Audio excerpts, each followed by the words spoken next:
Ang sarap sa pakiramdam na dahil sa iyong pagsisikap ay napagtagumpayan mo ang pangarap sa buhay. Lalo na ang makamit ang mga bagay sa pamilya. Ngunit paano kung ang pangarap na inaasahan ay hindi pala matutupad dahil sa pangyayaring hindi mo naman inaasahan? Bigla kang ikinasal sa lalaking hindi mo naman kakilala pero ang buhay mo naman ay biglang magbabago. Tunghayan natin ngayon ang kwento ni Amanda kung paano niya sinakripisyo ang sarili para sa kapakanan ng pamilya. Lumuwas ng syudad ang dalagang si Amanda upang mapagsapalaran at makahanap ng magandang trabaho bilang tulong na rin sa kanyang pamilya, lalo na sa mga kapatid na nagpatuloy pa rin sa pag-aaral. Ngunit sa kanyang paglilibot sa syudad, sa kasamaang palad ay hindi pa rin siya nakahanap ng trabaho. Parang totoo nga ang sinabi ng karamihan na mahirap makahanap ng trabaho lalo na at nanggaling siya sa probinsya. Pagod na pagod ang dalaga habang nililibot niya ang isang lugar. Basang-basa ng pawis ang kanyang muka habang pinunasan ito ng panyo dahil sa kaalakad, ngunit matarik ang araw pero hindi siya susuko. Napagtanto ni Amanda na kakaiba ang klima sa syudad kumpara sa klima sa probinsya. Pagod na ang dalaga sa kaikot para sa paghahanap nito ng trabaho. Hindi siya susuko sa kinabukasan ng pamilya, ngunit nang bigla siyang nahilo ay saglit itong naupo sa may upuan. Maya-maya lamang ay napansin niyang nasa loob pala siya ng isang parke. Nanunuyo ang kanyang lalamunan dahil sa halos buong araw na paglalakad. Ilang pirasong biskit na lamang ang natitira para panlaman sa kanyang sikmura. Kailangan niyang ipagkasya sa buong araw ang pera at pagkain. At sa kanyang pagkaupo ay binilang niya ang makuman napasahan niya ng resume. 2 pa lang. Hindi pa siya sigurado kung isa sa mga ito ay tatawagan siya. Kaya man ay Amanda, huwag kang susuko basta para sa pamilya. Matapos siyang mapagpahinga ay muli siyang tumayo upang pagpatuloy ang paghahanap ng trabaho. Ilang buwan pa lamang simula noong nakapagtapos siya sa kursong Business Administration. Hindi na siya nagsayang pa ng panahon dahil kailangan ng pamilya ang kanyang tulong, lalo na sa mga mas nakabatang kapatid nito. Sinilip niya ang kanyang lumang cellphone para makita ang oras. 1:00 na pala at kailangan niya ipagpatuloy ang nasimulan. Sa kanyang paglalakad, hindi niya mapigilang tumigil nang may pansin siyang tila may sumusunod sa kanya. Pero dahil sa trabaho ang kanyang hinahanap ay hindi niya na lamang ito pinapansin. Hanggang sa hindi niya inasahan, may biglang humintong sasakyan sa kanyang harapan. 3 kalalakihan ang bumaba at pilit siyang pinapasok sa loob ng van. Anong ginagawa sa akin? Bitawan niyo ako! Tulong! Tulungan niyo po ako! Miss, tumahimik ka kung ayaw masaktan. Nagpabiglas itong si Amanda, ngunit wala siyang kalaban-laban sa 3 kalalakihan na humawak sa kanya. Ano ba kailangan niyo sa akin? Wala akong pera. Wala akong mabigay sa inyo. Miss, pwede ba? Tumahimik ka na lang. Sam, isa kidnapping itong ginagawa natin sa kanya. Bakit pa kasi tayo pumayag sa lalaking iyon? Ricky, wala tayong magagawa nito kundi sundin lamang ang utos niya. Ricky, pagkatapos naman nito, ayos na ang lahat. Sam, paano kung mahuli tayo ng mga pulis? Kaya nga Ricky, siguraduhin mong hindi siya makawala ang babaeng ito. Hello Sam, kumusta na? Nakita niyo ba siya? Oo naman Boss Jero, hanip palang babaeng ito, sobrang ganda. Pwede ba siya makausap? Nako Jero, ewan ko ba kung bakit ay nagpumiglas ang babaeng ito. Sige na, dalhan niyo siya rito bago pa mahuli ang lahat. Nakapiring ang mga mata ng dalaga at nakabusal ang kanyang bibig, kaya kahit anong pagsigaw nito ay siguradong walang makakarinig.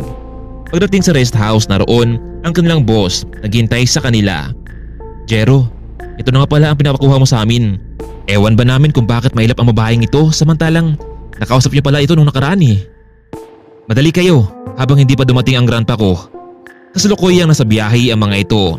Napumiglas pa rin itong si Amanda pero hindi na makakilos. Ilang minuto lamang nakalipas. Boss, narito na kami. Nasaan ang babaeng pinakuha ko sa inyo? Heto na po. Ano? Hindi siya ang babaeng pinakuha ko sa inyo. Talaga bang hindi kayo maasahan? Ano ba nangyari sa inyo? Pero boss, di ba ang sabi niyo ay nakaupo siya sa isang parke? Siya lang naman yung babae na Ronnie kanina. Ay naku talaga naman oh. Hinilot na Jiro ang kanyang ulo dahil sobrang stress sa ginawan mga tauhan niya. Tinawagan niya rin ang babaeng nakapagsundo niya noon pero hindi na makontak ang babaeng iyon.